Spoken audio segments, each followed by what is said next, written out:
এখন যেহেতু শীতকাল আর এই শীতকালেই দেখবেন যে বেশিরভাগ সময় গাছের পাতা হলুদ হয়ে যায়, শুকিয়ে যায়, জেলযুক্ত হয় না, কারণ আবহাওয়া থাকে শুষ্ক। আমার এই গাছগুলো হয়তো আপনারা কয়েকদিন আগে দেখেছেন, আমি এই গাছগুলো সবগুলো তুলে কিন্তু আবার নতুন করে লাগিয়েছিলাম।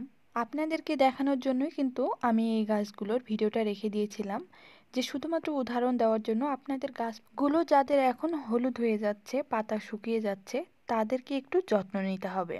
তাহলেই দেখবেন এই গাছগুলোর মতো আপনার গাছের চেহারা হবে। আমি গ্যারান্টি দিচ্ছি ইনশাআল্লাহ।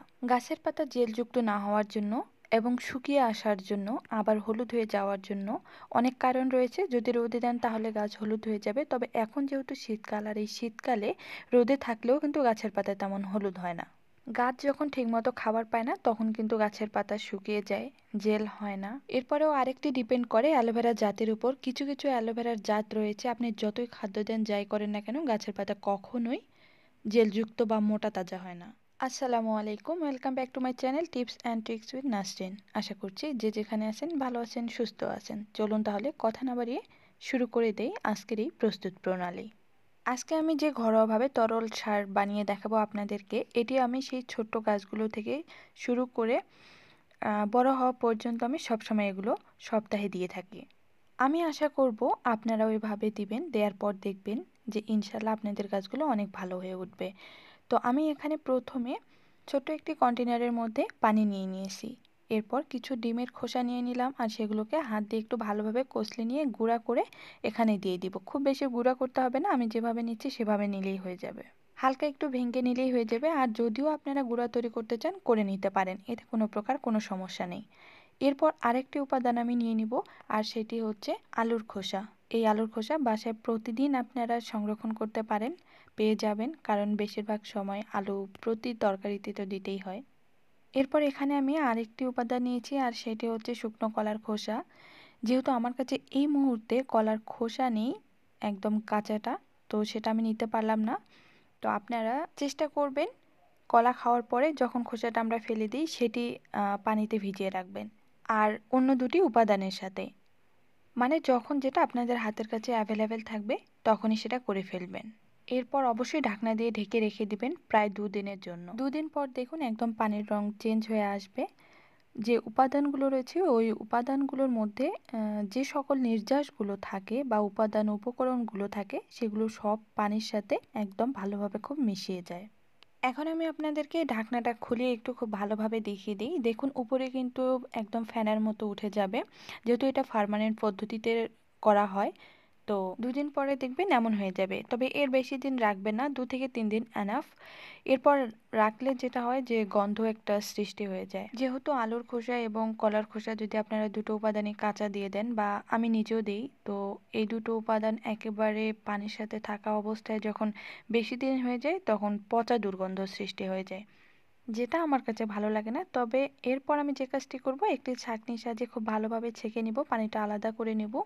আর যে উপাদানগুলো রয়েছে আপনারা যদি চান কোনো গাছের গোড়ায় দিতে পারেন, দিয়ে মাটি চাপা দিয়ে দিবেন, দেখবেন যে এতেও গাছের গ্রোথ অনেক ভালো হবে। যে কোনো গাছের কাছে আপনারা দিতে পারেন। এখন বলি আপনারা এই সারটি সপ্তাহে কদিন পর পর ব্যবহার করবেন। অবশ্যই সপ্তাহে একবার ব্যবহার করতে পারেন, আমি এর বেশি ব্যবহার করি না, কারণ প্রতি সপ্তাহে একবার করে গাছের গোড়ায় দিলেই হয়ে যাবে। অনেকেই আছেন এই সারের সাথে আবার এক্সট্রাভাবে পানি অ্যাড করে তারপর গাছে দেয়, তো আমি এই কাজটি করি না তেমনভাবে, যেহেতু অল্প পরিমাণে করে দিয়ে দিই, এই কারণে আমি আর নতুন করে কোনো পানি অ্যাড করি না। যখন আমি চারাগুলো লাগাই, লাগানোর পরে আর কোনোভাবে পানি ব্যবহার করি না, এটা আপনারা সবাই জানেন। তবে যখন 15 দিন বা 20 দিন হয়ে গেছে, এরপর আমি এই পানিটা দেওয়া শুরু করে দিই। তো এ কারণে আমি আজকে আপনাদেরকে দেখালাম যে ছোট চারাগুলোকে আমি কিভাবে যত্ন নিই।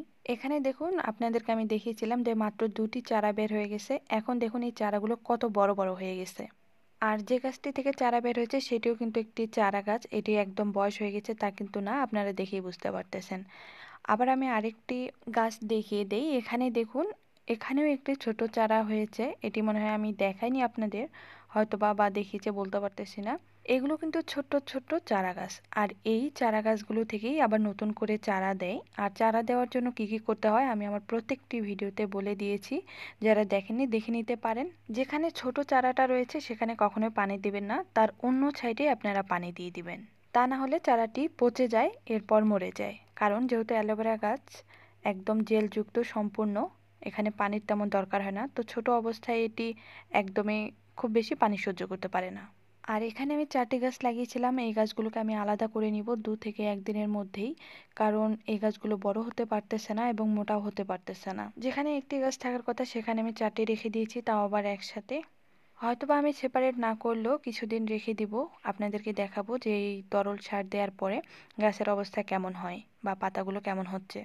প্রথমেই যে আমি আপনাদেরকে বড় বড় গাছগুলো দেখালাম, এগুলো কিন্তু ছোট থেকে আমি এইভাবে যত্ন নিয়ে আসি। এতে যেটা হয়, গাছগুলো একদম যথেষ্ট পরিমাণ পুষ্টি পেয়ে যায়, যতটুকু তার খাদ্যের দরকার হয়, ক্যালসিয়াম, পটাশিয়াম, ফসফরাস সবগুলো কিন্তু পেয়ে যায়। এতে গাছের গ্রোথ বৃদ্ধি হয়, বংশবিস্তার বৃদ্ধি হয়।